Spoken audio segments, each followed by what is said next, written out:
যোগাযোগ বিচ্ছিন্ন হয়ে গেল শিলচর বৈজয়ন্তীপুর। বৃষ্টির জলে রাস্তা ভেঙে তলিয়ে গেছে।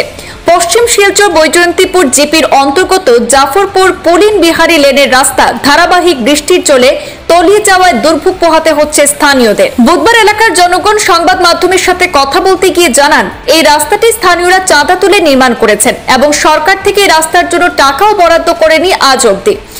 এলাকার 30 থেকে 35টি পরিবারের কাছ থেকে যোগাযোগের জন্য চাঁদা তুলে এই রাস্তাটি বানানো হয়েছিল। তারা আরো অভিযোগ করে বলেন, এই রাস্তা দিয়ে এলাকার ছেলেমেয়েরা স্কুলে যাতায়াত করে। ধারাবাহিক বৃষ্টিপাতের ফলে তাদের রাস্তাটি তলিয়ে যাওয়ায় বর্তমানে অনেক অসুবিধার সম্মুখীন হতে হচ্ছে এলাকার বাসিন্দা সহ ছাত্রছাত্রীদের।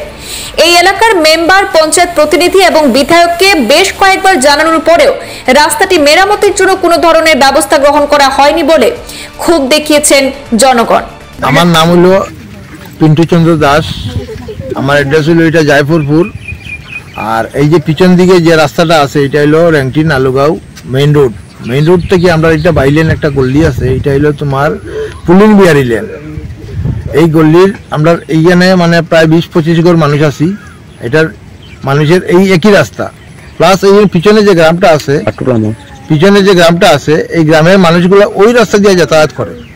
আর এখানে একটা বনদুর্গ মন্দির আছে, এই মন্দিরের লাগে এই রাস্তায় আমরা চলাচল করা হয়। তো এইখানে তো গত বছরে আমরা একটা মিটিং দেখাইছিলাম, যে আমরা দীপায়ন স্যারে আনিয়া এখানে একটা মিটিং দেখাইছিলাম। তো তারা দাবি করছিলাম যে এইখানে আমরা একটা ফুলের দরকার। তারা তো আজ পর্যন্ত কোনো আমরা কোনো কিছু সাহায্য পাইছি না পাইয়া আমরা গরিবগুলা কয়েকজন 20-25 করে মিলিয়া আমরা একটা চান্দা উঠাইয়া টাকা 2000 করে চান্দা উঠাইয়া আমরা প্রায় 2-3 করে চান্দা উঠাইয়া আমরা প্রায় 70-80 টাকা খরচ করি আমরা একটা রাস্তা বানাইছি। এটাও গতদিন বৃষ্টি এটা ধুয়ে লেগে গেছিল। এখন যে আমরা বাচ্চারা যে স্কুলে যাইতো, স্কুল তো কিন্তু সরকারের সাইকেল দিয়া দিছে, কিন্তু এখন সাইকেল নিয়ে যে যাইতো যে এটা তো সম্ভব না। এই রাস্তায় এখন জলে বাঙ্গা লইয়া গেছি কি, এখন তো পিছন দিকে যে ঘুরিয়ে যাওয়া এটা তো সম্ভব না। এটা তো বহুত ঘুরতে পড়ে আমরা এটা হলো শর্ট রাস্তা।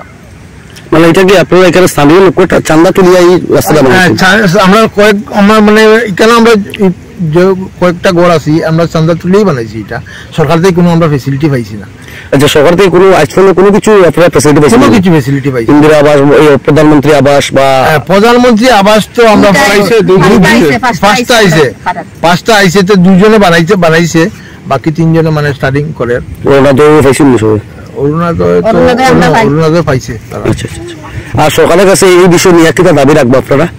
আমরা চাই যে এখানে একটা তখন ইটা মাটির রাস্তা তো দিয়ে লিয়া যায় গিয়া। এখন আমরা যে মনে করেন টাকা খরচ করে মাটি ফালাইবো, আবার বৃষ্টি দিয়ে লিয়া যাইব। সরকারের দাবি চাই যে আমরা এখানে একটা ছোট মোটো ফুলের দরকার।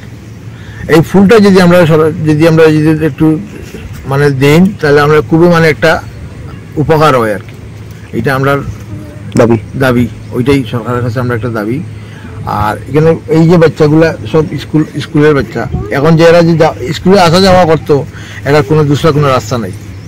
আর এটা স্কুলের বাচ্চা না যে তুমি খান্দ করে নিয়ে সাথে নিয়ে বাইর করে দিবে, এটা তো সম্ভব না।